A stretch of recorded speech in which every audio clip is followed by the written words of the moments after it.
events or a repetition of the events that have taken place here in Los Angeles recently, we have to go to the root. We have to go to the cause. Dealing with the condition itself is not enough. Dear Mr. Massa, I'm just trying to mind my own business. What's the matter? It's just another day, another black king captured. I'm about to lose my brain, stuck inside this ghetto rapture. I got a lot of smoke. If you want it, you can have it. They want a hat trick, but this is black girl magic. Ain't talking about the kind that'll make you disappear, but I'm talking about the power of the melanin within. Ain't looking for trouble, but I'ma say this one time. I put two dukes up if you try to touch mine. We still want justice for Samir and Trayvon. You say you don't see color, but racism ain't blind. They targeting little kids whose skin look just like mine. So I'm paranoid, it's a war zone outside. And I'm a black queen, so if you ask me to step out of my car, you gon' have to snatch me. Cause I ain't going no damn well. Had to spend my whole life living unfair. Ancestors got my back and they right here. You can never understand, it's a nightmare. Living in my black shoes by the black rules. You can keep your handshake, I don't dap coons. The white man will go nuts if he cash you. But you all on his side like a damn fool. Make it make sense. We are oppressed. Queen. We are exploited. We are downtrodden. Make it make We are sense. denied not only civil rights but even human rights. Ahmadiyyah. So the only way we're going to get some of this Ahmadiyyah. oppression and exploitation Queen. away from us or aside from us is come together Queen. against the common enemy. Who taught you to hate the texture of your Ahmadiyyah. hair? Who taught you to hate the color of your skin? Ahmadiyyah. Parents, pay attention to the books, the school system, even to your little children. Lies mixed with wisdom. His skin too bright, so he was blind to the prison. My skin just right, so I collide with division. You trying to pray to God, but we tired of religion. No savior saving, we got to save our savings. We used to pay miss, how we gon' make the slave rich? But who's to blame and tell me why you complaining? We need a team effort just to rule the nation. Like a bad relationship, missing communication. We missing moderation. They're trying to get a poison to my population.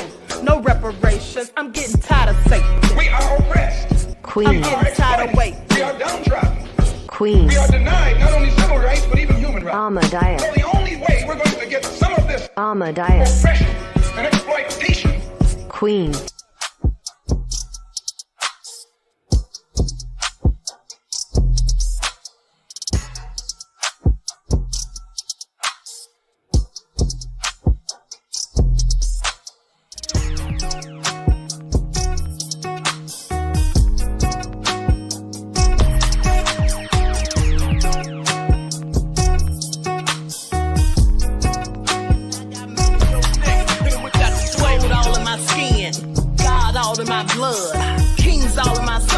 Touch one of mine and you're done. They show no love for the queen. Why you hating on me? Is it cause I'm free and I got Malcolm X in my jeans? I got dreams like King Luther, shed blood like Kunsa. You ain't helping my people, I ain't got nothing to say to ya. I won't always smoke like hookah. Talking reparations, America won't be great until they give us compensation. I'm like, I'm the hottest right now. See a bunch of lames out here trying to jock on my style. They be doing too much. I'm the queen, it's too easy. It's like they all in Popeyes, how they be talking so greasy. I just sit back and laugh while these haters get madder. So nefarious how they don't want my pockets with cheddar. I tell them they can do better. These snakes in the grass can leave a bite on your ass, cause y'all be trusting too fast. I got my foot on the gas, other one on they necks. Dropping receipts on haters, you better show some respect. I'm never facing regrets, we only facing the threat. This is the sound of Eric Malcolm. It's a cut on the gas, other one on they necks. Dropping receipts on haters, you better show some respect. I'm never facing regrets, we only facing the threat. Running through every challenge like a relay, break no sweat. It's a cold game, so I got that blanket with me. Now that my people awaken, ain't no going to sleep. I do not play by my piece, this time I'm playing for keeps. You talking slick, but when I see you like them ends, we gon' meet. And I got gold all in my skin, God all in my blood, kings all in my circle. You touch one of mine and you're done. They show no love for the queen, why they hating on me? Is it cause I'm free and I got Malcolm X in my jeans and I got gold all in my skin, God all in my blood. Kings all in my circle. You touch one of mine and you done. They show no love for the queen. Why they hating on me? Is it cause I'm free and I got Malcolm X in my jeans and I got...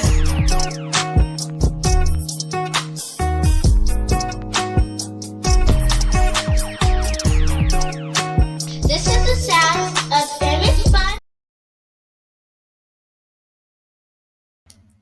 All right. Hello, everyone. Thanks for tuning in once again to the original Queen Ahmadiyyah Shakur show. I'm your host, Queen Ahmadiyyah Shakur, and this is your daily vitamins. So as you're coming in, please feel free to go ahead and subscribe to the channel if you haven't done so already. Be sure to click that notification bell and click the word all so you're notified each time the Queen Goddess goes live. Okay, don't forget to follow me on Instagram at Dr._A_Shakur, TikTok at Dr. A Shakur, and Twitter at DGoddess27.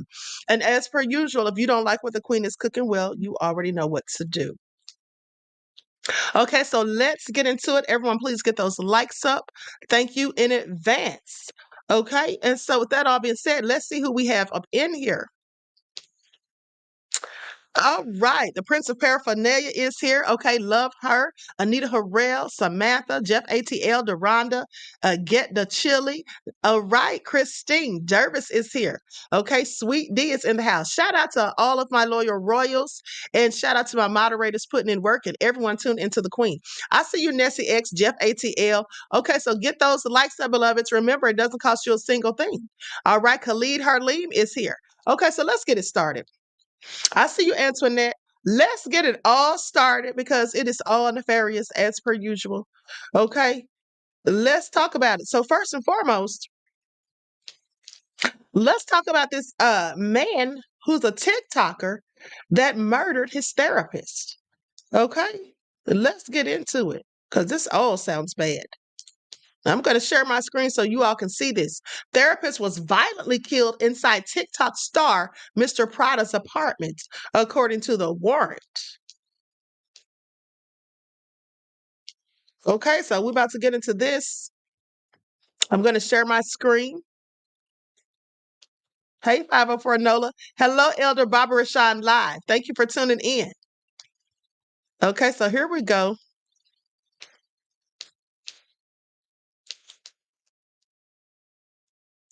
C0ps. Hello, friends. Thanks for joining us tonight. TikTok star Terrion Thomas is now being charged with the brutal and bloody murder of a Baton Rouge therapist. Georgia Peck spoke with the East Baton Rouge Sheriff's Office today to kind of get a rundown of what they think happened in this. She joins us now. Hey, Georgia. A search of Mr. Prada's apartment, whose legal name is Terrion Thomas, uncovered evidence connecting him to the therapist's murder. This is where deputies believe the murder happened, an apartment complex off Essen Lane in Baton Rouge. They say surveillance video shows the victim, Dr. Nick Abraham, arrive here at Mr. Prada's apartment Saturday morning.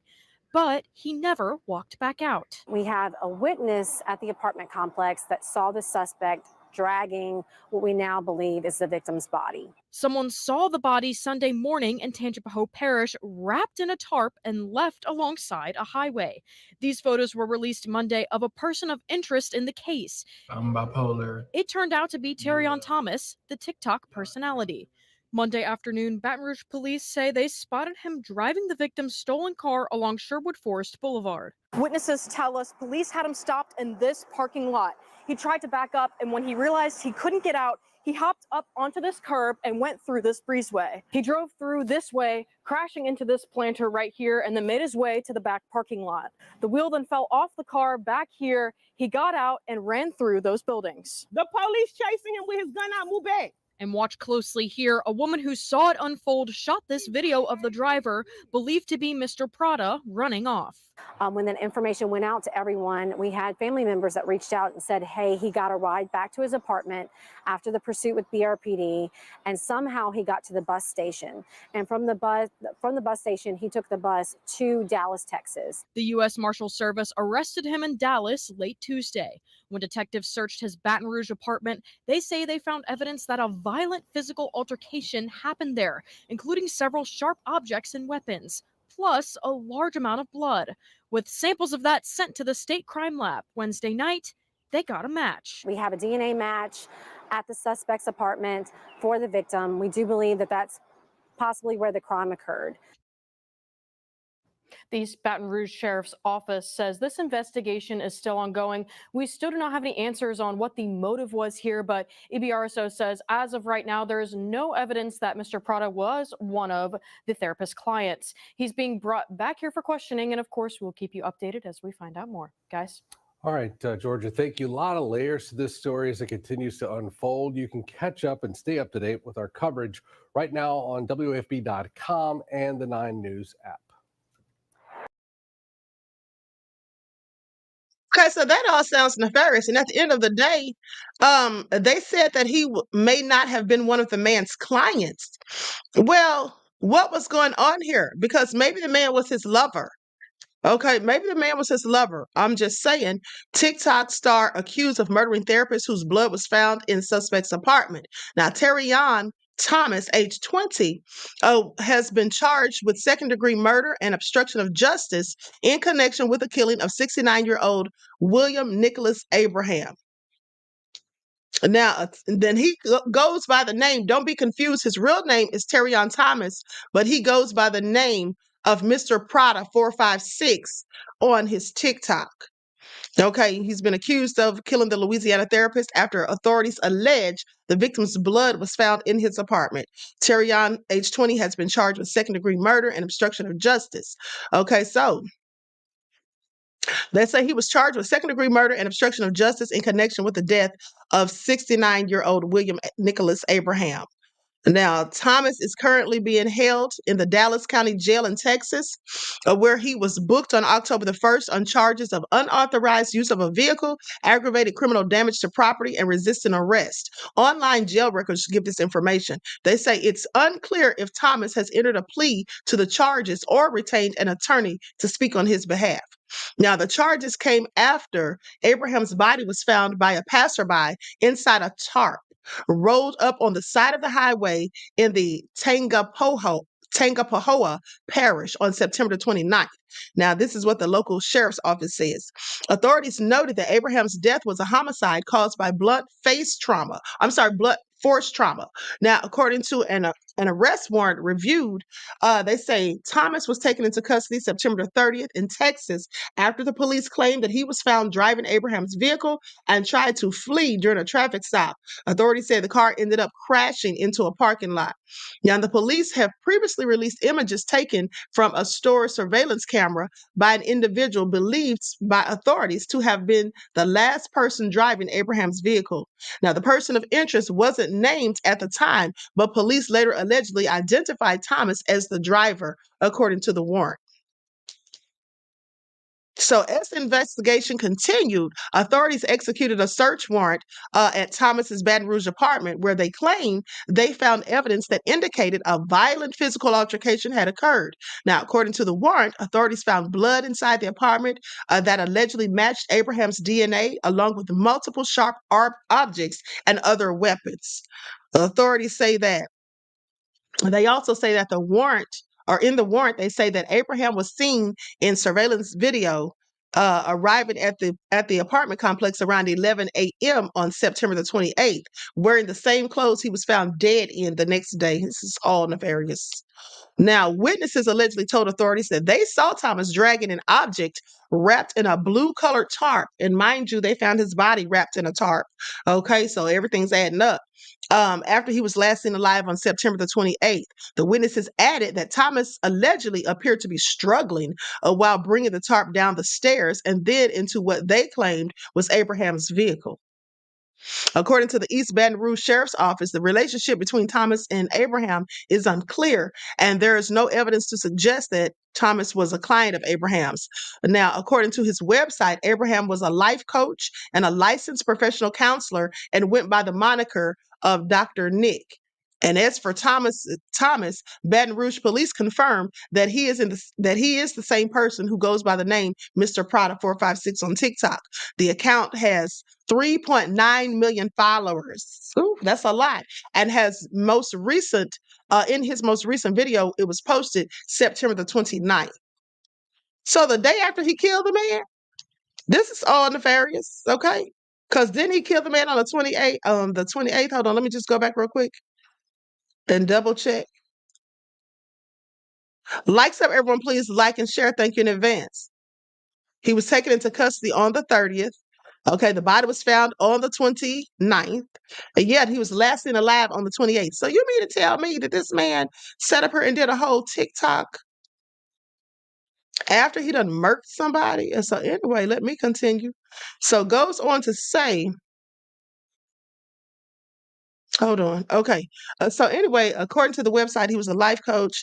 The account has the guy, Mr. Prada, his account has 3.9 million followers, and the last video was posted September 29th, saying, I appreciate they say, this is what the sheriff's office says, I appreciate the work done by the Tangipahoa Parish Sheriff's Office, Louisiana State and Crime Lab, Baton Rouge Police Department, U.S. Marshal Service, and all others involved. This is what East Baton Rouge Sheriff Sid Goutreau said in a statement, saying this is an ongoing investigation that will take time to gather further evidence. I hope that this arrest may bring some closure and assurance to family and friends. This is all crazy. Now let's get into it, because here's the thing. A 14-year-old, hold on. Now, a 14-year-old allegedly used a walker and a belt to kill her grandmother and then rationalized that the victim was already dying. So, like, why are y'all mad? Okay, I just helped her to get up out of here and go to the spiritual realm a little early. This is what she seems to think, honey, because this is all so crazy. Now, her name is Ahmadiyyah Koval. 79 years old, was found unresponsive with multiple bruises in May, leading to the arrest of her teenage granddaughter, Sophia Koval. Now, here's Sophia Koval looking like she's all innocent. I mean, she looks like she wouldn't hurt her to flee. I mean, I guess. But clearly she would. Y'all see that? 14 years old. These little murderers are getting younger and younger by the day. They're getting younger and younger by the day. Okay, please pay attention. How many stories have I reported on of these kids going around killing people? And these are young teenagers. Now, authorities in Florida are charging a 14-year-old with manslaughter in connection with the beating death of her grandmother back in May. Ahmadiyyah Koval, 79 years old, was found unresponsive, had many bruises, and she was found in Lauderdale Lakes, Florida, home early in the morning on May 23rd, according to the Broward County Sheriff's Office. Now, the police arrested her 14-year-old granddaughter as a suspect in the connection with the woman's death, which has been ruled a homicide. Now, the teenager is now being charged as an adult on a manslaughter charge, according to the Broward County officials. Okay, they say because of the heinous nature of the crime and after considering everything presented by the defense so far, I believe it is appropriate that this case should be handled in adult court. Okay, this is what the Broward State Attorney Harold F. Pryor said after the charge was filed on Tuesday, October 1st, saying Sophia's father, they said Sophia's father told police on May the 23rd that he had left the teenager with his mother in his home to go see a friend and return home to find the elderly woman unresponsive. Per the sheriff's office, she was pronounced dead after being transported to a hospital. Now, according to an arrest report, investigators believe that Sophia allegedly beat her grandmother with a belt and the walker the elderly woman used. This is sad. You beat her with a walker? Wow, nefarious. Okay. Now, they say in an arrest, hold on. Okay, they say according to the arrest report, investigators say that she beat this woman to death. Okay, and so they say in the arrest report cited by NBC Miami, Sophia allegedly told her father that she was attacked, or that she attacked her grandmother in self-defense. So we really supposed to think this old lady that's walking around on a walker attacked her? She allegedly told him that she struck the victim several times with a belt. Okay, according to the arrest document, saying Sophia then began crying and expressing remorse for what she had allegedly done. She allegedly told her father that she helped the elderly woman die because she was already dying. Okay, it's all sick. Now, Sophia recently moved to Florida from her native Ukraine, pay attention, where she witnessed the ongoing war, her father says, per the affidavit. He told police she was allegedly experiencing behavioral issues after witnessing the war and being separated from her mother. So let me get this straight. So this is his own mother that she killed. Please pay attention. So the father wants us to believe that because she witnessed the war that's ensuing over in Ukraine, that's why she did what she did. I don't believe so. Okay, this all sounds like a bunch of rigmarole as far as I'm concerned. Okay, Exact2 says the devil is active. This is why we got to closely watch ourselves when we're amongst others. And some of these minors just be doing the most. Yes, absolutely. Okay, this is all crazy. Pretty Wing says, wow, the day of judgment will be all bad for her. Exactly. Okay, now the father's sitting here trying to make idle excuses as far as I'm concerned. And last I checked, I believe I showed you all the footage. Even though there's an apparent war going on in the Ukraine, I showed you all videos months ago how they're over there partying, honey, living their best lives, okay? They're all out at the clubs with the lights flashing and dancing and having a good old time. I'm sorry, where's the war? I have so many questions. But let me continue. So, on the day of the killing, Sophia's father took away her phone to discipline her. Okay, according to the report. Now, if convicted, Sophia would face a maximum of 15 years in prison, but there is still a possibility she may face the penalty for a juvenile, which is 3 years. Okay, in a juvenile court correction facility. She also may face deportation after completing the sentence if convicted. Well, she should be deported. Okay, came over here, you're a whole killer. I don't care about your age. Send her back from when she came. We already have enough killers in America, is all I'm saying. Now, Sophia is being held without bond. Online court records did not show any plea information, and an attorney listed on her file did not immediately respond to a request for comment. So y'all heard that? I mean, isn't it all so nefarious? It is all nefarious. But meanwhile, back at the ranch, pay attention. So the police pulled over this black man, honey, and just wanted to harass him, apparently. Okay, these are the allegations. And here's what it says: don't flush. Michigan cops forced black man. Hold up. Say what now? Hold on, let me just pause on that for a second and make sure this all goes to the same story because I don't know what this is all about. Now, the first Michigan State police officer who confronted Dakari Lariat during a traffic stop earlier this year accused the 42-year-old black man of being drunk. That's the first thing. That's why he was stopped, apparently. He claimed that he smelled alcohol, specifically something fruity. Okay, the second cop was convinced that Lariat was under the influence of marijuana and medication. Okay, an indication he never smelled alcohol. Even though the video shows that the officer having a face-to-face conversation with Lariat, he never said nothing about smelling alcohol, though he was right there close to him. And then he says, we're trained in standard sobriety evaluations. We've had over 800 hours of that. That's what the second cop, Matthew Okai, boasted to Lariat. In our professional opinion, due to our training experience, we don't believe that you could operate that vehicle safely. This is what he said. However, their professional opinion was proven wrong by a blood test that indicated that Lariat was not under the influence of alcohol, nor marijuana, or medication. Okay, and the body camera footage suggests they may have actually even been trying to plant drugs in this man's car. Lariat, who comes across as soft-spoken and clear-headed in the video, was charged with operating under the influence of a controlled substance. But prosecutors dismissed the case due to a lack of evidence and the unlawful nature of the stop and the arrest. Okay, and this is all according to documents that were filed on Wednesday. Now, the actions of the Michigan State police officers were part of a pattern and practice of racially discriminatory policing. Okay, this is what attorney Chandrika N. Simmons said in the complaint that was filed. Now, the lawsuit accuses Michigan State Police of violating Lariat's Fourth Amendment rights, false arrest, and malicious prosecution. Now, the incident took place at 3:10 a.m. in the morning on April the 10th in Benton Harbor after Michigan State Trooper George Kanyuh, Kanya, spelled Kanyuh, Kanya is what it looks like, pulled him over, claiming Lariat did not come to a complete stop at two flashing red lights. Allegations that Lariat has denied, and he's probably telling the truth. So body cam video shows Kanyuh mocking Lariat's license plate, which is made up of his first name, Dakari. Dakari, I think that's how you say it. The name Dakari is African, and it originated from the Bantu language of Zimbabwe's Shona people. So he's trying to clown the man's name.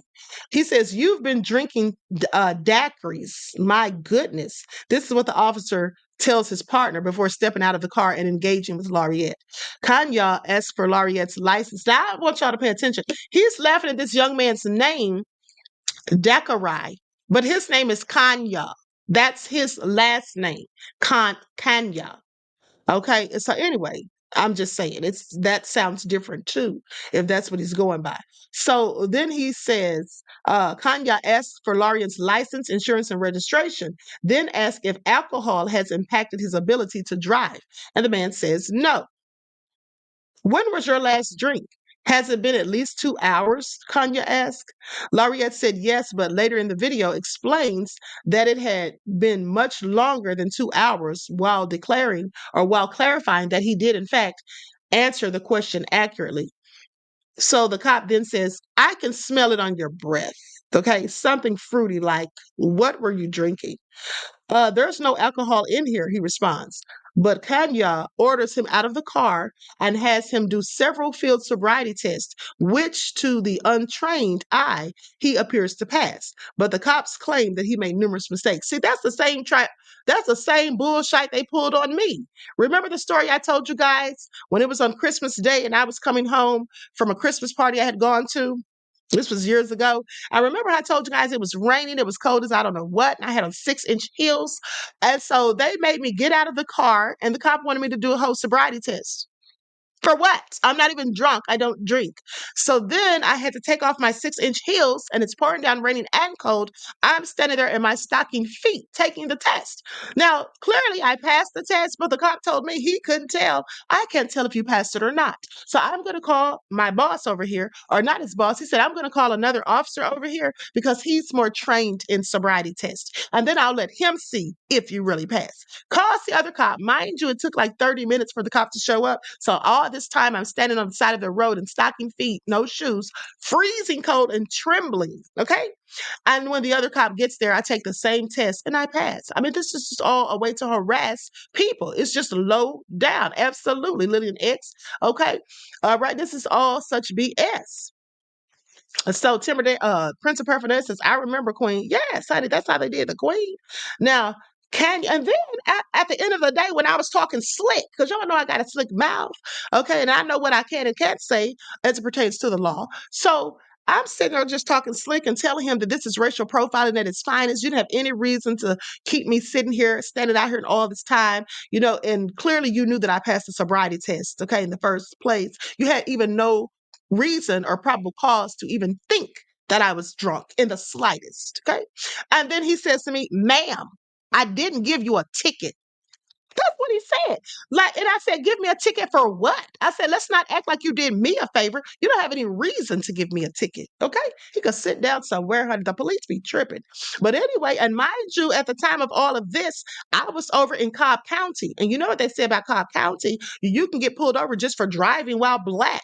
Let's not forget that nefarious video that came out years ago with the white woman pulled over at nighttime in Cobb County, and she's sitting there trembling. And the cop says, "Why are you shaking? Why are you so nervous?" She said, "Because I don't want to get shot." And he said, "Oh, we only shoot black people." And when the story came out the next day, the cop tried to say that he was joking. I'm sorry, who's laughing? Who thinks it's funny that a cop says we only shoot black people? Because seeing as how we see video after video of you only shooting black people, well, I'm sorry, there's nothing funny about it. Okay? Low down, dirty devil. But let me continue. So Kanya asked him if he's on any medication, to which Laureate says he is not, or he says he is. But when the cop asks him what type of medication, he declines to answer, telling the cop that I prefer to keep my medication private. And he has a right to. You don't have to tell him what kind of medicine you're on. Like, sit down somewhere. Okay? Now, Kanya keeps peppering him with questions, including asking him if he's under the influence of marijuana. Okay, to which he denies it.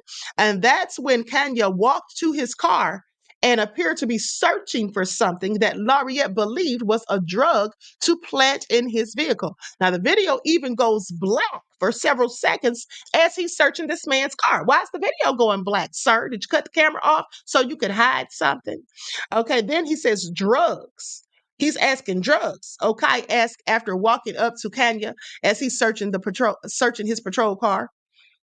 He says, this is what Kenya says. Now I want you to pay attention because the cop walks over to Kenya, the other cop, okay, he walks over to Kenya and asks him as he's searching his patrol car, what are you looking for in the patrol car? But the other cop says drugs.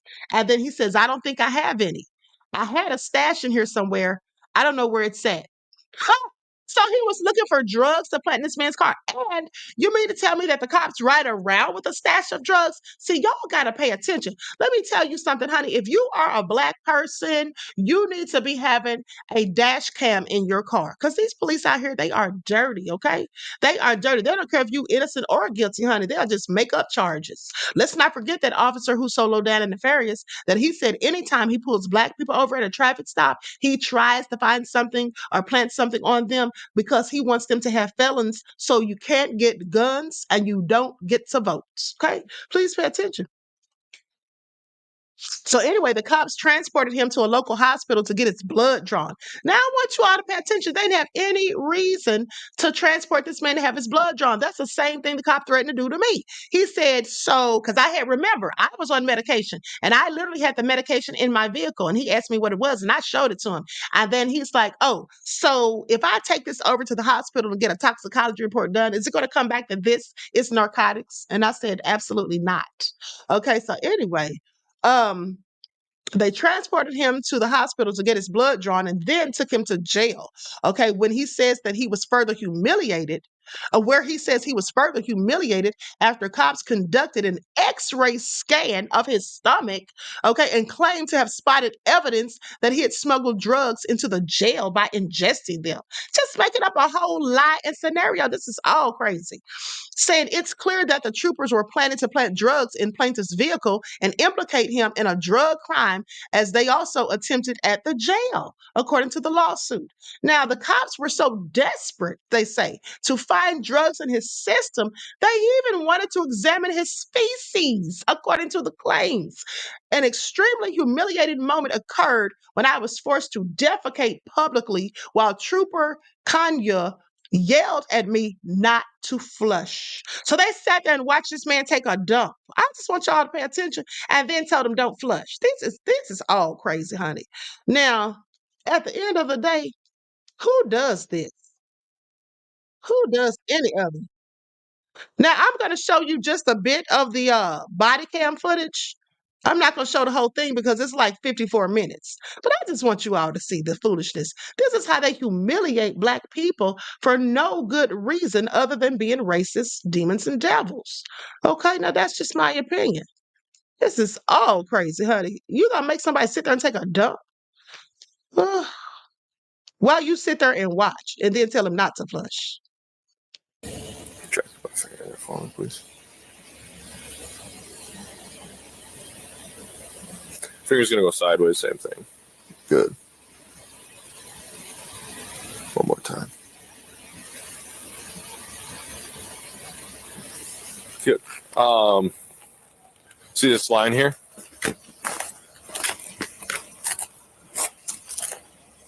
Yeah, we can use this line. See this crack? Go ahead and stand on the crack with your left foot on it. And then your right foot in front of it, heel to toe. Steel minor, heel to toe. Go ahead and do so. Then put your arms down at your side, just like that first test. Perfect. Remain in that position. Don't move till I tell you to move, okay?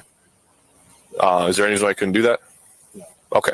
When I tell you to do so, you're going to take 9 steps, heel to toe. When you get to your 9th step, I want you to turn, taking a series of small steps, come 9 heel to toe steps back up that line. This is what it's going to look like. I'll demonstrate. 1, 2, 3, all the way to 9. Say that was my 9th step. Turn, taking a series of small steps. That's what that looks like. Series of small steps. Come 9 back. 1, 2, 3, all the way to 9. It's important you're keeping your arms down at your side. You're looking down at your toe, and you're counting out loud. When you begin the test, don't stop till you've completed it. I'm not clear. Am I walking straight? Yep. Making a circle? See this straight line? This crack? If you don't want to use it, you can use an imaginary one. It's just I find it easier for people to use an actual line, and you're just walking straight. Do you want me to do the whole test for you? Just so you see it. There's no wrong answers here. It's not a trap, okay? Left foot's on the line just like you're standing. Right foot's in front of it. Okay, this is what it's going to look like. 1, 2, 3, 4, 5, 6, 7, 8, 9. Turn, taking a series of small steps.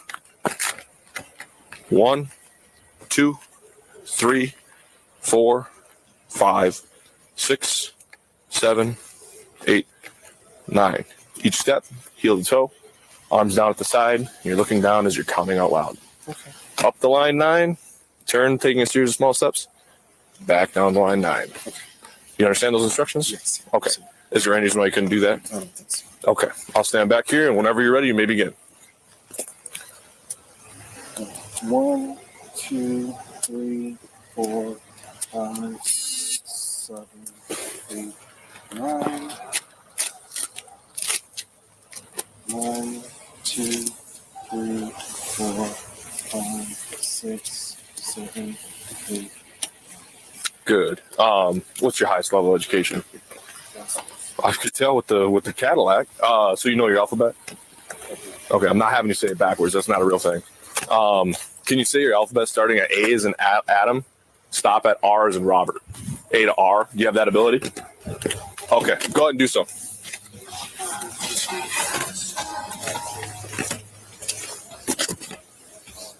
Good.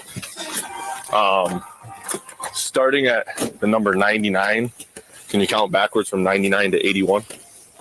99, 98, 97, 96, 95, 94, 93, 92, 91, 90. We'll go right back up to this flat surface. I don't want you being on a hill is all. So just this nice flat surface again where we did the walk and turn. Stand right on my hot spot there, a little hot part of the light. Good. I want you to stand just like this again. The same drama we've always been doing. Good. Remain like that, and then don't move till I tell you to move, okay? Now, I want you guys to pay attention to the fact that he told him, he said, what's your highest level of education? First of all, what does that have to do with anything? Why is that even his business? What does that have to do with anything? And then he says, I can tell by your Cadillac. What are you trying to say? Okay, I just want you all to pay attention. That's why he pulled him over, because of that Cadillac. Because why would he even bring that up? Why would he even bring that up? Yes, it's so insulting, mommy. He says, I can tell by your Cadillac. So that's why he pulled him over. I'm guaranteeing you. Okay, but let's continue. That's also why they wanted to plant drugs on him. Because, you drive a nice car. You must be a drug dealer. When I tell you to do so, pick up whatever leg you prefer, 6 inches from the ground. And with your toe pointed, you're going to count out loud by 1,000s, okay? This is what it looks like. 1001, 1002, 1003, 1004, and so on and so forth until I instruct you to stop, okay? You understand these instructions? Okay. Is there any reason why you couldn't do this? No? Okay. Whenever you're ready, you may begin. 2001, 2002. Remember to look down at that toe. 2003, 2004, 2005, 2006, 2007, 2008, 2009, 2010, 2011, 2012, 2013, 2014, 2015, 2016, 2017, 2018, 2019, 2020, 2021, 2022, 2023, 2024. And you can stop. Go ahead and just take one step forward. Good. Hit the same heels and toes touching just like this, arms down at the side. When I tell you to do so, I want you to tilt your head back, close your eyes, and when you believe 30 seconds has passed, bring your head forward and say stop, okay? This is what it looks like. Stop. Once you believe 30 seconds has passed, okay? Is that Closing my eyes. Yep. Closing your eyes. When you believe 30 seconds has passed, look forward, say stop. You understand the instructions? I think so. Okay. Is there any reason why you couldn't do that? Okay. Whenever you're ready, begin.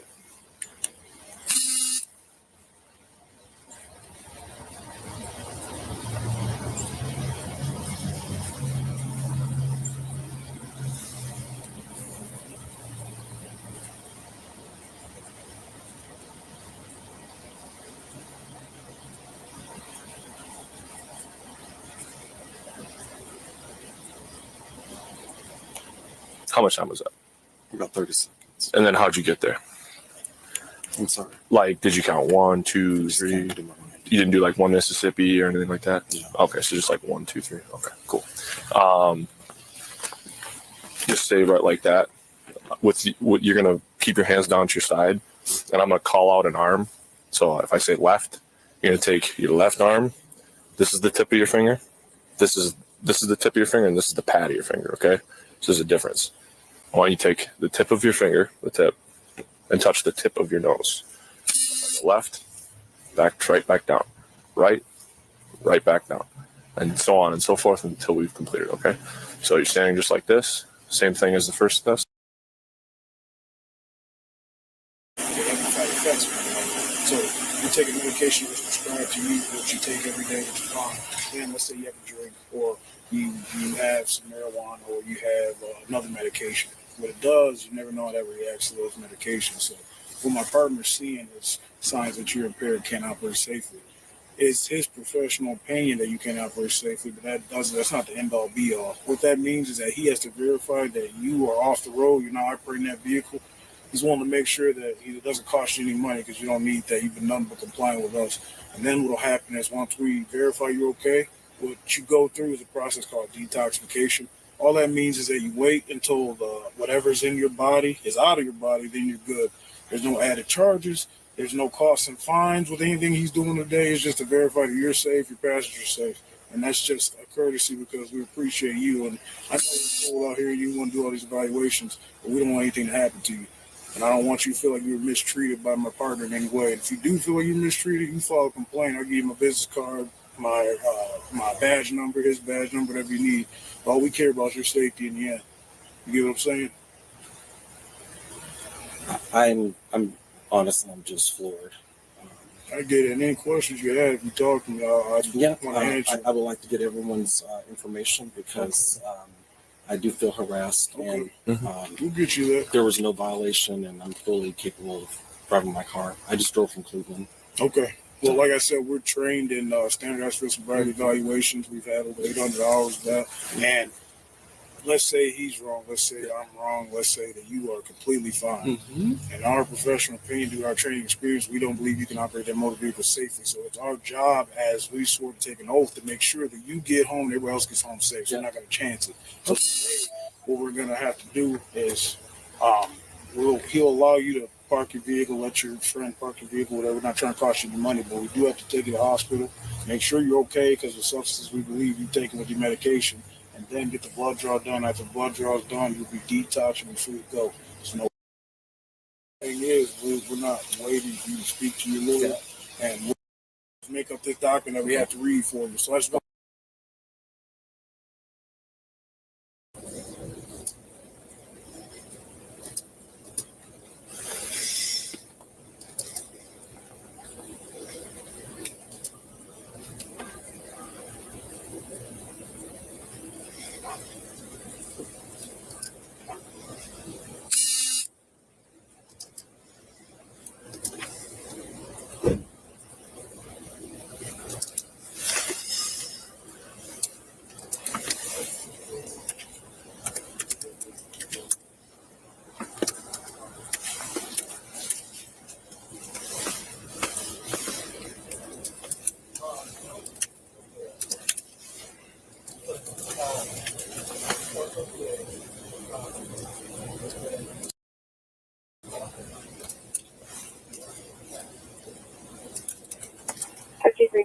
Status.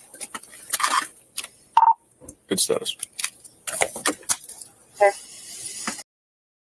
If you refuse to take this chemical test, it will not be given to you without a court order, but I may seek to obtain such court order. So my partner's talking about it. Your refusal to take this chemical test shall result in the suspension of your operator's and chauffeur license and vehicle group designation or operating privilege, and the addition to 6 points to your driving record. After taking my chemical test, you have the right to demand a person of your own choosing administer a breath, blood, or urine test. You'll be given reasonable opportunity for such test. You are responsible for obtaining chemical analysis of a test sample taken by. I'm moving at the end of this month. Where are you moving to? Alabama. Alabama? That's good, man. Better weather and some.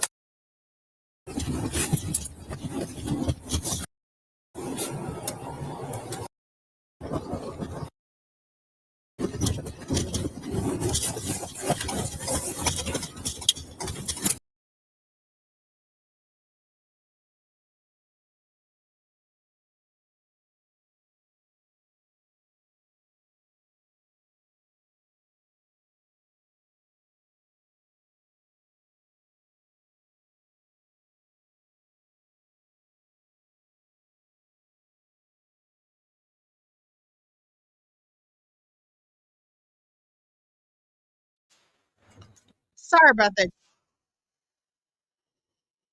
To BS. Okay, that was just a whole bunch of foolish BS. Okay, DC Dad said, Queen, can you please make it all make sense? No, I absolutely cannot. Now, the thing is, they were trying to act like they were being so nice to him, like the officers did me, like they're doing him a favor. Oh, you just have to do this. And if you don't do this, basically, though, they were pretty much threatening him that if he didn't do what they said as far as taking their chemical test, who wants 6 points taken off their license? Who wants their driver's license suspended? Especially when you didn't even do anything to deserve it. Okay, so I want you all to pay attention. This was nothing more than harassment. That's all it was, nothing more than harassment. Okay, please pay attention. Now, the lawsuit also describes an X account belonging to Kanya. That's the police officer. Please pay attention, not the one who looks like me. But listen to this, because here's what they say about him. Okay, likes up, everyone. Please don't forget to like and share. Thank you in advance. So basically, hold on. Trying to put my thing back up here. Okay, so basically, they say this is what's posted on his social media. It describes a Twitter account, X account, belonging to Kanya that contained racist, homophobic, and misogynistic language, including one tweet of a photo of a Black woman captioned, "Meet the biggest beauty of a crackhead," or "Met the biggest beauty of a crackhead last night." And another tweet of a white man burning a Colin Kaepernick jersey. Okay. And then says the account at G Kanya has since been deleted. Oh, really? But Laureate gathered screenshots from the account as well as screenshots from the other cop's account, revealing similar tweets in nature. And the other cop, he was Black, wasn't he? So clearly, okay, Trooper George Michael Kanya is not shy about his bias and prejudices against gay people and Black people. Well, go figure. A simple gander at his social media that was still up as of this writing is indicative of that, according to the complaint. So, honey, he doesn't like Black people and he doesn't like gay people. Okay. That's why he pulled that man over. I told you all, racial profiling at its finest. And sadly, this is what people have to go through. Okay, that's right. Okay, C0ps said the internet is forever. Good luck with deleting that. Exactly. Just low down, honey. Please pay attention. Okay, so anyway, let's talk about these bones found in the fire pits. This is all crazy. Now it says parents arrested after cops find bone fragments in a fire pit. Two children who technically never existed on paper, according to authorities. Now Samantha Sabella and Stephen Valle, these are the two that were arrested. Let me put their pictures up on the screen. That's the two characters right there. And yes, I said characters. A mother and father from Indiana are behind bars after they allegedly killed their two children and then burned their bodies in a fire pit in the backyard. Stephen Vallier, 31 years old, and Samantha Sabella, 25, are facing charges of murder, neglect of a dependent causing death, abuse of a corpse, and failure to report a dead body. Now, the Jasper County Sheriff's Office said deputies began investigating September 20th after someone allegedly confessed to friends about killing two children and burning their bodies at their home in Wheatfield. Cops referred to the dead children as undocumented, meaning they were likely born at home and never received any documentation, such as a birth certificate or social security number. So detectives found Vallier and Sabella at a hotel in Newton County. They denied any knowledge, but cops took their phones as evidence. Deputies obtained new information, but the parents continued to claim innocence. Okay, meanwhile, a third undocumented child was removed from their custody. On September the 30th, the Sheriff's Office, Indiana State Police, Jasper County Coroner's Office, along with two cadaver dogs, descended upon the property in Wheatfield where Vallier and Sabella used to live. Now, the couple had reportedly been evicted from the property earlier this year.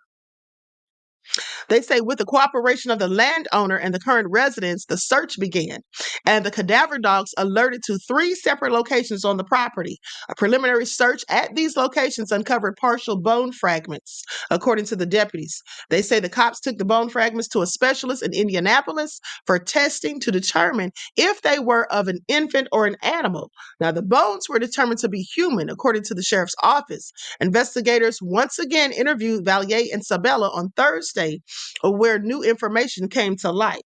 Now, a judge found that there was enough to arrest Valier and Sabella on Friday. Deputies took them to the Jasper County Detention Center, where they remained without bond. This is all so sick. How many stories do we have to hear about these people killing their children? If they didn't want them, why did they just give them up for adoption? This is all so sad. Murdered the children, doesn't say their ages, and I guess they probably weren't able to assess exactly what their ages were. Okay, so anyway, let's continue, because meanwhile, the police are getting sued.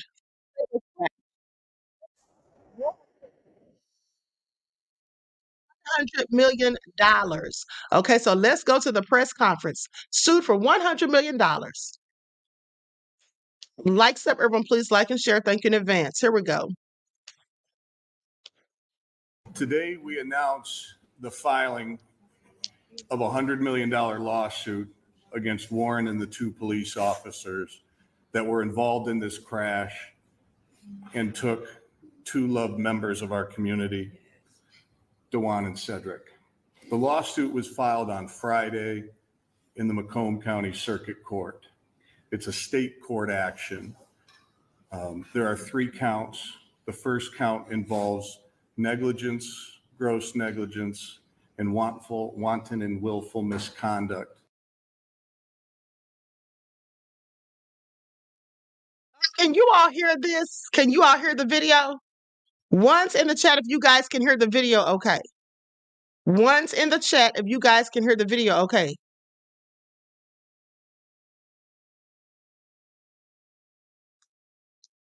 Once in the chat, you all can hear it, I hope. Okay, good. Because I can't really hear it for some reason. Something's wrong with my microphone. Okay, so let's continue. By the officers. And the other 2 counts involve owner liability, that the vehicle that was used in this crash imposes liability on the city of Warren. This was the first case that was filed. We will be filing a series of additional lawsuits. The first case that was filed was on behalf of Cedric and his family, who's all here with us. DeJuan's case will be filed as soon as possible, and we're working through probate to have a representative appointed. It just took a little longer in Wayne County than it did in Macomb, and that will be filed immediately. In fact, the lawsuit is done. But these will not be the only 2 lawsuits that we file that come from this incident, and I'll talk a little bit more about that. This was a situation that should never have happened under any circumstances.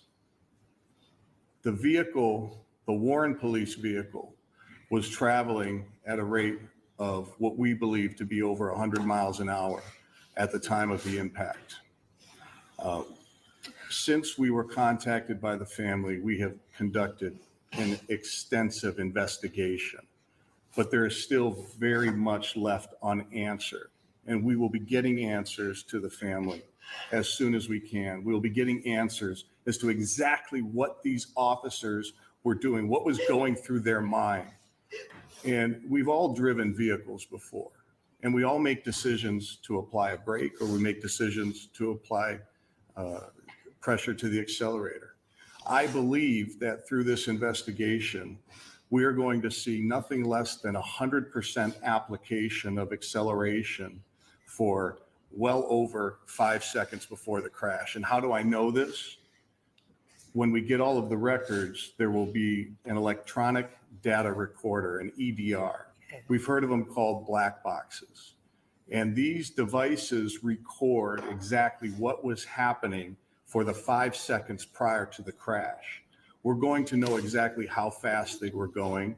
We're going to know how much pressure was applied to the brake, whether they turned or not. We know that there were no activated lights and sirens going on.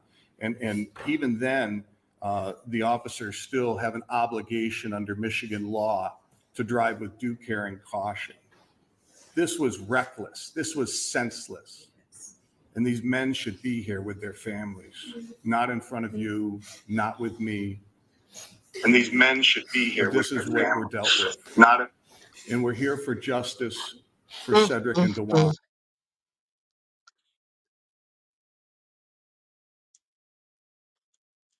Okay, so with that all being said, they absolutely should be there with their families. And here's the thing. Do you guys remember the story that I reported on when the officer was speeding? He was going like 74 miles per hour. Okay, 74 miles per hour in like a 45 mile per hour zone. Hit this 26-year-old woman. She flew up into the air and came down and died. This woman came from India.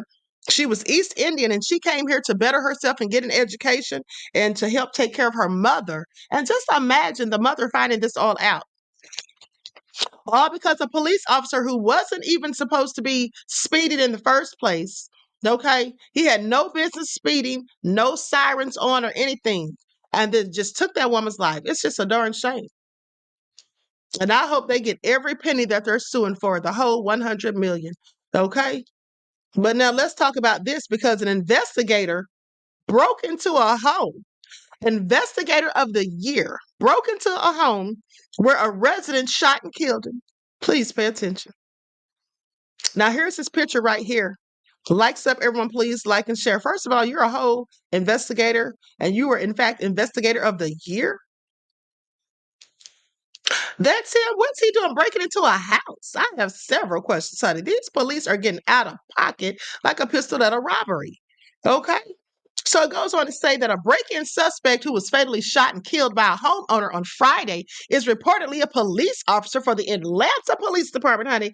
This is what we have to go through down here in Atlanta, nefarious police officers. Now, Aubrey Horton, who recently won an Investigator of the Year award, worked in the fugitive unit since 2015. Now, the Douglas County Sheriff's Office is investigating and calling the shooting self-defense. They've yet to settle on an explanation as to why the slain investigator was allegedly at the home that morning, simply describing him as a man who appeared on a video to be experiencing a mental health episode or under the influence of narcotics. Honey, on drugs? Deputies who did not name Horton in their Facebook post said they were dispatched on Friday at approximately 5 a.m. in the morning to the 8,000 block of Orkney Way in the community of Winston regarding a person being shot. They said Horton tried to break into the front door of a home. They later determined that he lived nearby on the 8,000 block of Roanoke-Moore Drive. Now, they say both of these locations are in the same neighborhood. This individual was able to make his way into the residence and was confronted by the homeowner. The homeowner, acting in self-defense, shot the person inside his residence. The shot was fatal and the individual died on scene. They said, we're working closely with the Douglas County Sheriff's Office to learn more about what occurred as they continue to investigate. Now, they say mere days ago, Horton was among other Atlanta police officers who received awards for their service.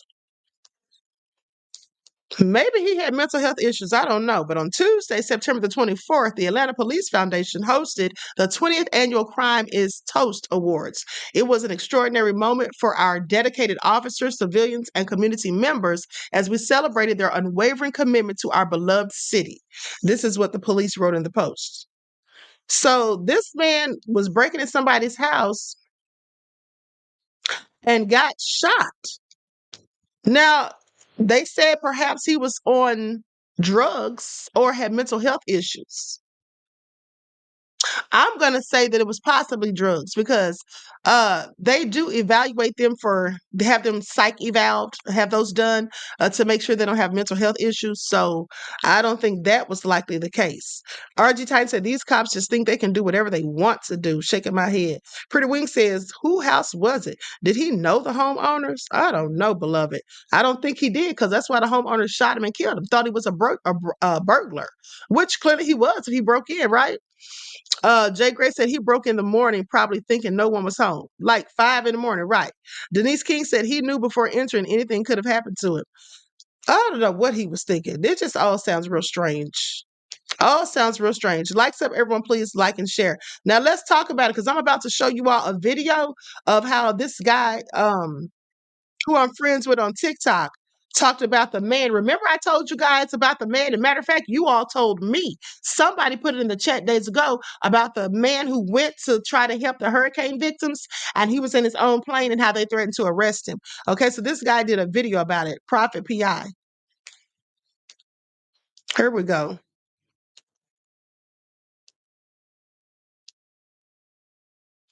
He was talking about, hey, we need some help. We don't have enough resources. We don't have everything in place. We really need some help. And then all of a sudden, a hero shows up, him and his son, to get up here and try to help rescue people with his own helicopter, with his own money, own insurance, with no flight restrictions, with over 1,400 hours of flight time, just to be told that if you continue on, we're going to arrest you because you're impeding my operation.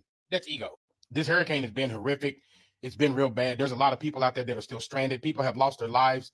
And it appears that if somebody who has experience like this guy right here and his son have over 1,400 hours of flight hours, spending his own money, his own money to buy his gas, his own insurance, all that stuff. He got his own helicopter, and he's out there assisting in an area that is not flight restricted to help rescue people who are desperate to get out of one of the hardest hit areas in Lake Lure. Just to be told that if you continue flying, I'm going to arrest you. It seems like there's an ego problem going on. Somebody wants all the attention and they're not doing anything. Now, the story you're about to hear is in regards to this guy trying to rescue people, and one of the fire captains or fire chiefs, either this guy right here, Dustin Waycast, or this guy right here, Chris Melton, they got up there and told this guy not to continue rescuing people, where he literally had to leave one of the victims on the side of the mountain where his wife had already been rescued. And they tried to make him leave his co-pilot, his son.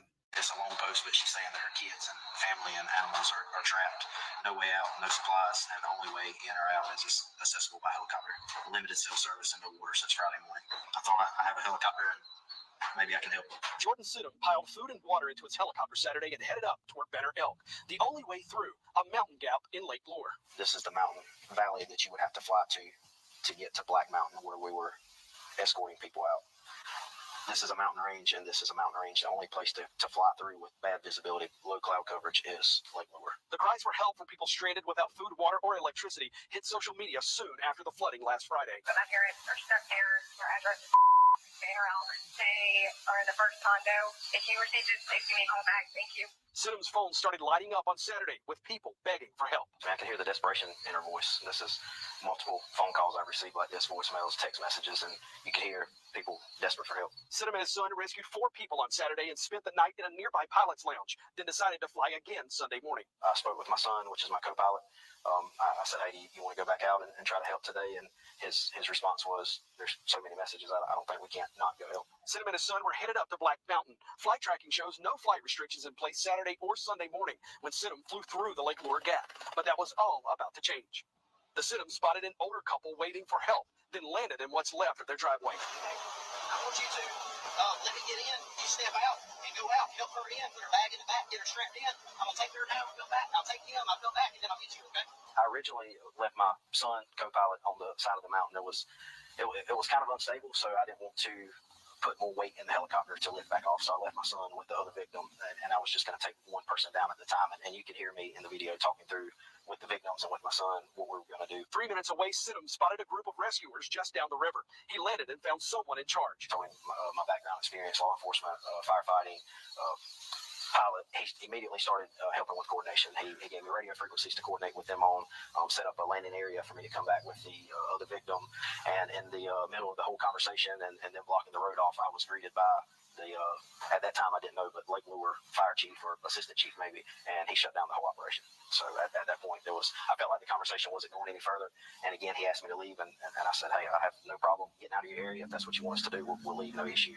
At that point, I asked him, what was the reason I had to leave them there? And he said, again, you're interfering with my operation. I just need you to get out of the area. I said, sir, I don't know where you were trained at, but I know how my training is, and I'm not going to leave personnel behind. I'm going back to get my co-pilot. He said, if you turn around and go back up the mountain, you're going to be arrested. I said, well, sir, I'm going back to get my co-pilot. I don't know what to tell you. And he said, I'm letting you know. And at that point, he waited for 2 law enforcement officers to come over and told me that again, if I go back up the mountain, I would be arrested. He flew the 3-minute trip back, picked up his son, and left the woman's husband behind. I'm sure he was flooded with emotions and trying to rescue other people. And I just felt that it was best at the time to leave. So I did follow his instructions. And I had a conversation with the female victim before I left, apologizing and explaining. She was standing there. She heard the whole conversation. And they were both very, very surprised, very upset. The husband, as I was leaving off of the side of the mountain at that point, separated from his wife, he was upset. I can only imagine. Sent him in his nearly 1,400 flight hours, turned his chopper around, and headed back to South Carolina, passing people waiting for help along the way. As I was actually leaving to go back to get my son, the original chief or captain that I spoke to, his crew and himself, they came back over and said, hey, man, we can't tell you to go get the victim. We can't even ask you to go get the victim, but we can tell you if you come back with the victim, we'll have you a designated landing spot, and we'll make sure they don't come over here. So there was no flight restriction when you went in? No flight restriction when I went in. It went in place 20 or 30 minutes after the confrontation with Mr. You feel like that was coincidental, or do you think that was because of what happened? I don't think it can be coincidental when there has not been one in place the day before doing rescue operations, the night of, the morning of, that took place after our altercation. I think there would have never been a TFR put in place had we not had that conversation. Jordan, we give you a big old shout out, brother. We give you and your son a big shout out. That right there was just totally messed up. That was an ego issue. Had nothing to do with anything else.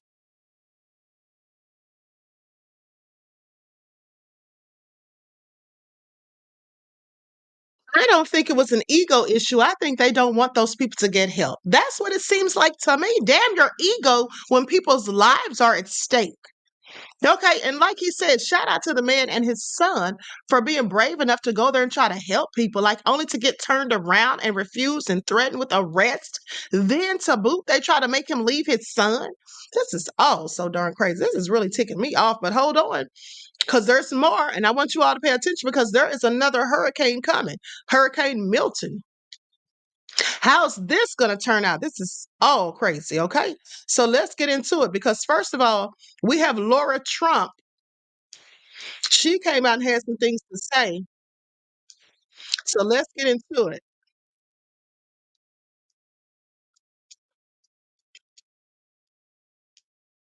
Now, they keep on saying that this is all lies, conspiracy, and BS. Okay. So, it's something going on here that's not right. Responsible for stop the idea that we've spent $650 million in fiscal year 24 on the migrant crisis that Kamala Harris was responsible for stopping, and by all accounts she created by having an open door policy at our southern border, but is Laura, infuriating. Laura, let me just stop you right there. Of this country. Let me just stop you right there because I just want to not let this get out there. You are right that FEMA is giving $750, but that is a first step. It's for immediate needs. It's called the serious needs assistance. Dana, and said that they are out of money in terms of their hurricane relief. Okay, I'm sorry, Dana. Please sit down somewhere. Dana was trying to hush her up. The people are saying that that's not enough. The people are saying that some of them were denied it. And at the end of the day, I don't know why they're trying to hush these people up. Okay, but hold on. Let's go to J.D. Vance because he had some things to say about it too. And this is reported just 3 hours ago. J.D. Vance says, it's dishonest. Reporter presses J.D. Vance on $750 Hurricane Helene claim about Kamala Harris. So they want to see what J.D. Vance has to say about Kabami. Is he lying or is she lying? Let's get into it. Yeah, you said, and the former president said that Kamala Harris only offered $750 to affected folks there. Sure. But the rest of her speech went on to outline how tens of thousands of dollars would come from FEMA to offer up to those individuals. Is it dishonest to frame it as just $750 when there's more in the way, according to Well, look, I certainly hope that FEMA and the federal government will give additional resources to people. They deserve it. But I don't think it's at all a problem to point out that it's insulting for people who have lost their homes and nearly everything to have somebody swoop in and talk about $750 like that's a big sum of money. I certainly hope more comes from it. But the criticism of Kamala Harris there is have some self-awareness, recognize that people have lost everything, and don't just drop in and say $750 like it's a big deal. promise people that you're going to help them rebuild. I think a lot of this is a failure of leadership. It's a failure of showing up. It's a failure of, I'm going to show up in your town after you've lost everything and promise you $750, or a hurricane has destroyed your entire community and the president's going to sit on a beach and Kamala Harris is going to do a San Francisco fundraiser. That is the opposite of leadership. I think so much when I've visited, obviously, southwestern Virginia, which was terribly affected by the storms. A lot of what people want is just a recognition that their leaders actually care for them. When you won't even cancel a fundraiser to show up, it doesn't suggest that you care about people. So let's just say you have a Republican voter who's supporting Harris. What would you say to them to convince them to support the Trump campaign instead? And additionally, I guess we have 30 days left in the campaign. Who are the voters you think that are up for grabs at this point you can convince to vote for Trump? Well, look, I think there's a whole diversity of voters that are up for grabs. They come from every corner of our country and every community. I mean, my pitch to Republicans, but also to Democrats and independents is, look, you don't have to agree with everything I say. You don't have to agree with everything that Donald Trump says. But if you compare their record of accomplishment, Donald Trump had lower prices. He had a rising take-home pay. He had a reasonable inflation, and he had a secure southern border. He had those things by pursuing some common sense policies. Kamala Harris has run away from every position she's ever held because when she actually got the chance to govern, those positions led to higher food prices, higher housing prices, higher energy prices, and she also opened wide the American southern border.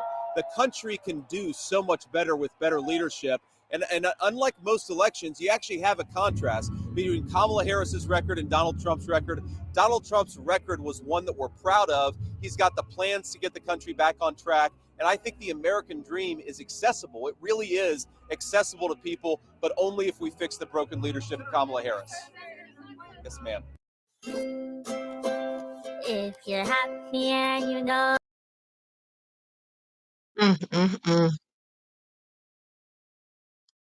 Okay, so I'm sorry, no lies detected. Okay, they can sit down somewhere. They are trying so hard and desperately to cake for Kabami. Okay, let's go to the next video. Likes up, everyone, please like and share.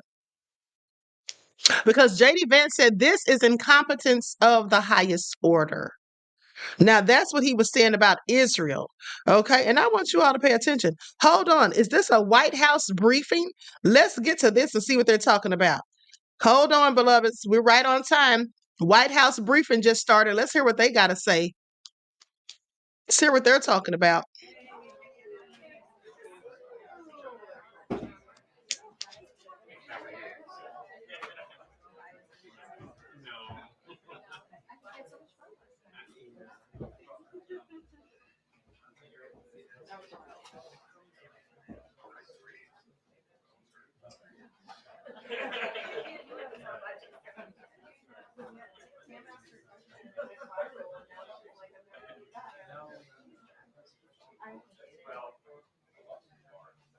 Okay, so it looks like they haven't started yet, so I'll go back to that. But in the meantime, in between time, likes up, everyone, please like and share.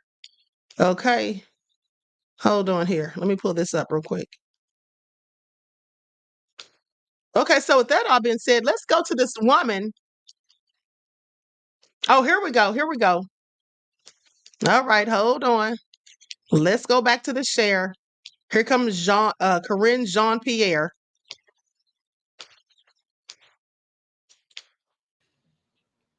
So today is a solemn day and a day of remembrance. 1 year ago, on October 7th, Hamas launched a heinous attack against Israel. On a day that was supposed to be a joyous Jewish holiday of singing and dancing, Hamas terrorists streamed across the border from Gaza into Israel and massacred more than 1,200 innocent people, including 46 Americans at a music festival. They committed horrific attacks of sexual violence. In many cases, these terrorists recorded their acts of barbarity and carnage, chilling, documenting the unspeakable atrocities they committed for others to see. This morning, the president and the first lady lit a yahrzeit candle to remember all those who were massacred by Hamas in what was the deadliest day for the Jewish people since the Holocaust. The president and the first lady were joined by Rabbi Aaron Alexander of Adas Israel Congregation for the candle lighting in remembrance of the victims of the October 7th attacks. The rabbi recited God full of mercy, a Jewish prayer for the soul of a person who has died. It is recited during burial services and memorial services. Rabbi Alexander is a family friend of the Goldberg Poland family. Hirsch Goldberg Poland was abducted by Hamas on October 7th and held hostage for almost 11 months until he was murdered by Hamas. The president also issued a statement mourning those who were killed and recognizing the more than 250 innocents, including 12 Americans who were taken hostage.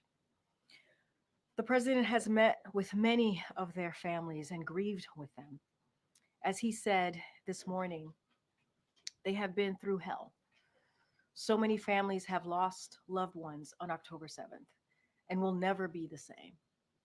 President Biden and Vice President Harris have stood strongly in support of the people of Israel, and they made clear again today they are fully committed to the safety of the Jewish people, the security of Israel.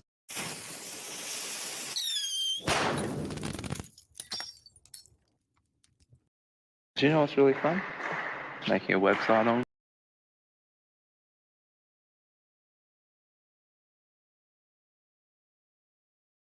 Okay, so she's just sitting up there with those darn shoulder pads on with that big arse suit, looking like she bought it from thrift. I'm sorry, make it all make sense if she can. All right. I thought pinstripes are supposed to make you look, more firm fitting. All right. But that suit looks like she bought it at thrift. I'm just saying. Not that there's anything wrong with shopping at thrift, but she needs to buy a suit that fits next time. That's all I'm saying. Okay. Lock Vegan says she legit looks like a child wearing their dad's.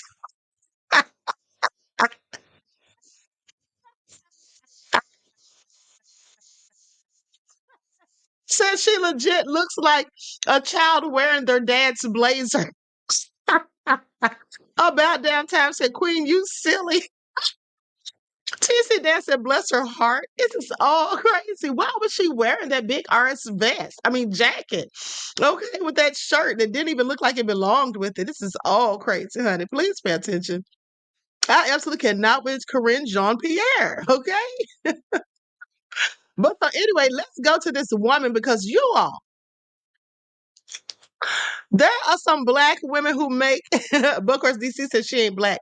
There are some black women who make the rest of us look bad. Okay, I want you all to see this video. Okay, we next, DSB said, the chat is ready today, right? Okay, they on one, beloved. They are clearly on one. Okay, so the chat is fired up today. Absolutely. Samantha says shoulder pads, shoulder pads are in use. Okay, Yvonne said, where are her friends, honey? Because clearly they didn't tell her that she was wrong for it. Okay, so I'm going to share my screen. I want you all to listen to this story that this woman says how she played this man, honey, to get what she wanted. Okay, men, pay attention. She had to do what she had to do. On this internet and judge people. At the end of the day, I did what I had to do as a mother. My kids should not go without living life because I can't afford to do something. Like earlier that week, my baby daddy had gave me like $300, but I had to get my hair and stuff done. It's only messed up now because I slept on it. I had to get my hair, lashes, nails, and stuff done. So that's what I had to use the money from him for. My kids made good grades and everything in school, and they wanted to go to the fair, and they deserved it. So I seen an opportunity with old dude. Like, okay, he been in my inbox and stuff. He been begging me to go out, to take me out and stuff like that. So I gave him my number, conversed with him a little bit. And I invited him out to the fair because I knew he was the type of person that was going to pay for it.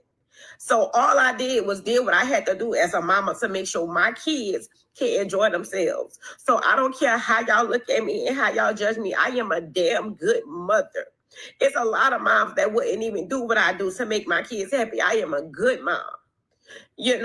Like I don't want dude. I'm not attracted to him. I did what I had to do. Fuck that bitch, ain't no respect. Mm-mm. I'm sorry. Okay, I want you all to pay attention because I find that absolutely deplorable. Now, she set her behind up there. We next, aka DSB, thank you for the super chat donation, beloved, the super sticker. Okay, I appreciate you. Now, she sat up there and said she did what she had to do and she's about to cry. We're supposed to feel sorry. Is she serious? And saying she's a good mother, but good mothers don't take child support fees, okay, child support money and payments to go get hair and nails and all of that done. That's what they don't do. Now, I'm sorry, if she was really a good mother, she'd get off of her arse and go work an extra job if need be so that she can take care of her hair and nails while the children's father gives the money that he's supposed to give. This is so crazy. Okay, this is absolutely nefarious. I want you all to pay attention because this is what some people are out here doing. Then they have the audacity to get mad when men go in on them. Well, they should go in on them, as far as I'm concerned. And she literally said that with a straight face that she's a good mother. Like, girl, what are you talking about, honey? Please pay attention. And please make it all make sense if anyone, in fact, can, because I clearly cannot. Okay, so with that all been said, let's have a look at this path. Leon Gardner said she should have been ashamed of herself. Hair and nail. Exactly. I mean, she said it with pride. She said it with pride and then said they deserve to go. Well, if they deserve to go, that's what she should have taken the money and spent it on. Okay, this is all crazy. Now, if the children's father gave her $300, that's all fine and dandy. But what is she doing for the children? Okay, just treating herself, it looks like. And that's why some of these men don't be wanting to pay child support because they know these sorry behind women, some of them just going to spend it on their own foolishness. So let's talk about Hurricane Milton. Likes up, everyone, please. Like and share. Thank you in advance. Here we go.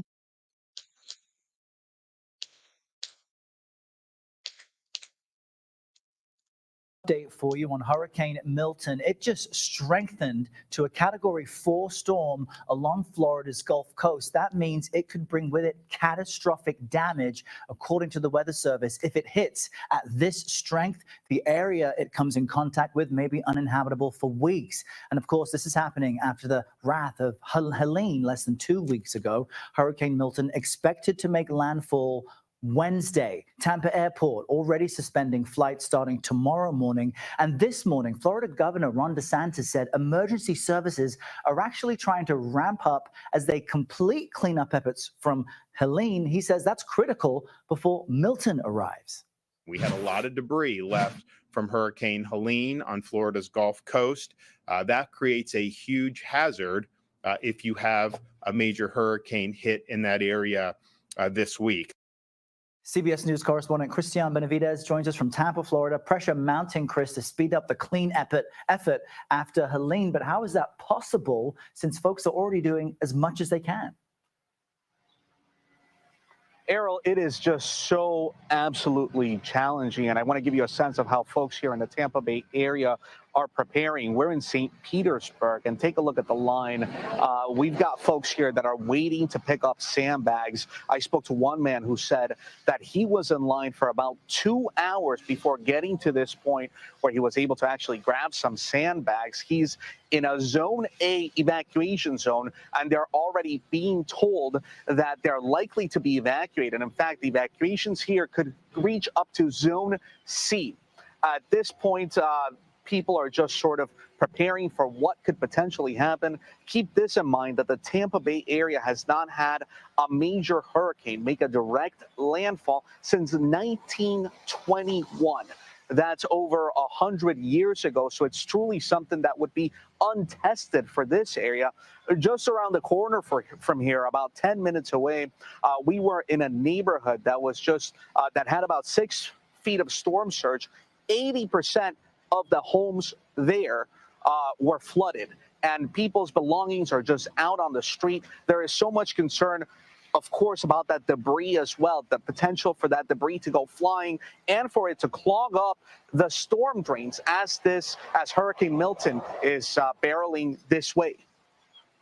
Christian, I'm hopeful that viewers there are heeding your advice and the advice from officials to get to a safe place, but we don't want to frighten people that this is a serious storm on the way. Christian Benavides, thanks so much. You and the crew stay safe. We now want to bring in CBS News Philadelphia meteorologist Grant Gilmore with the first look at the national weather forecast. This is serious, Grant. Errol, I'll tell you what, you talk about worst case scenarios, and this is one of them. But when you talk about the fact that you had another catastrophic hurricane just about a week and a half ago, it truly is a really tough situation to wrap your mind around. Like Christian was just talking about there, you've got a rapidly intensifying hurricane. It was a Category 1 hurricane earlier on this morning. It's now a 150-mile-per-hour Category 4 hurricane. It's still tracking to the southeast, but it will start that turn to the northeast as we go throughout the day today. And it's at that point that we're really going to have to watch it closely. It could become a Category 5 hurricane. However, the damage will already be done in terms of the surge. Even though we're looking at potentially weakening as it approaches the west coast of Florida as we go through Wednesday into Thursday, all of that water that's going to be pushed out ahead of it that produces that significant surge concern for the Tampa Bay area will already be going in that direction, even though the wind speeds will be weakening, which, yes, is a silver lining, but certainly the surge threat is the most immediate threat along the coast. Tropical storm force winds are expected to begin to arrive along the Florida Gulf Coast sometime through mid-morning tomorrow, and then everything needs to be really battened down tightly because that's when the winds will begin to get so strong that they can't do anything else to prepare. Surge, as I mentioned, a significant concern, Errol, up to 12 feet in some places. We don't have it pinned down exactly where that center of the storm is going to track, but still, everybody across the Gulf Coast of Florida needs to watch this storm very carefully. Back to you. Yeah, keep their eyes and ears open and listen to these reports. Grant, thank you very much. We'll see you again soon.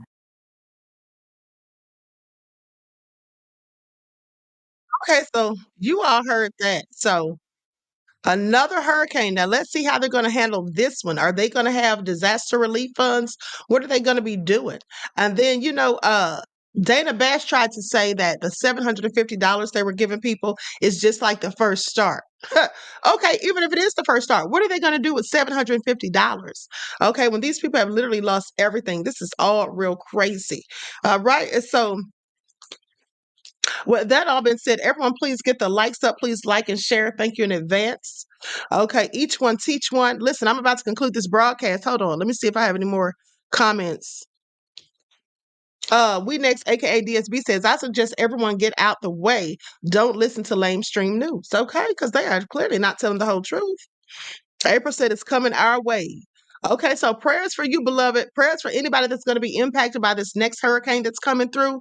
I hope that it doesn't leave a wake of devastation, as Hurricane Helene has done. And I hope that people get what they need. Okay. Nepal's funky pass around snatch said $750. What a joke. Exactly. Kamini says, my poor dad is down there shaking my head. I'm sorry, beloved. Prayers for your father and for everyone who may be impacted by the hurricane. Okay, so that all been said, I love you all to life. I hope you enjoy the rest of this beautiful day. Don't forget to tune into Queen Ahmadiyyah TV, More Than Meets the Third Eye for your spiritual vitamins. Okay, enjoy the rest of this beautiful day. Each one teach one. That's how we grow and thrive.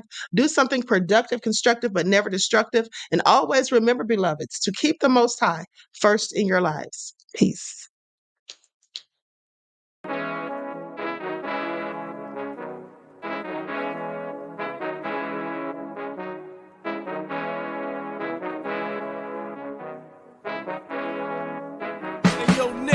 With that gold all in my skin, God all in my blood, kings all in my circle. You touch one of mine and you're done. They show no love for the queen. Why you hating on me?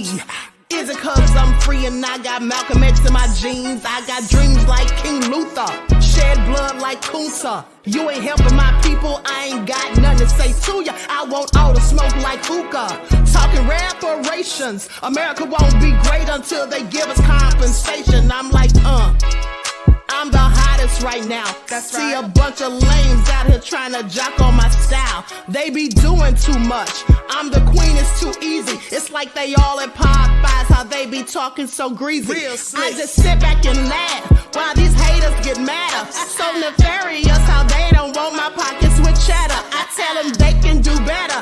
These snakes in the grass can leave a bite on your ass, cause y'all be trusting too fast. I got my foot on the gas, other one on they necks. Dropping receipts on haters, you better show some respect. I'm never facing regrets, we only facing the threats. Running through every challenge like a relay, break no sweat.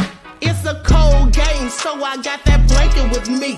Now that my people awaken, ain't no going to sleep. I do not play by my piece, this time I'm playing for keeps. You talking slick, but when I see you like them ends, we gon' meet. And I got gold all in my skin, God all in my blood, kings all in my circle. You touch one of mine and you done. They show no love for the queen, why they hating on me?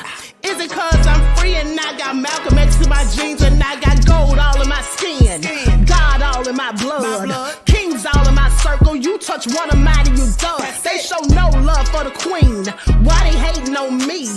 Is it cause I'm free and I got Malcolm X in my jeans and I got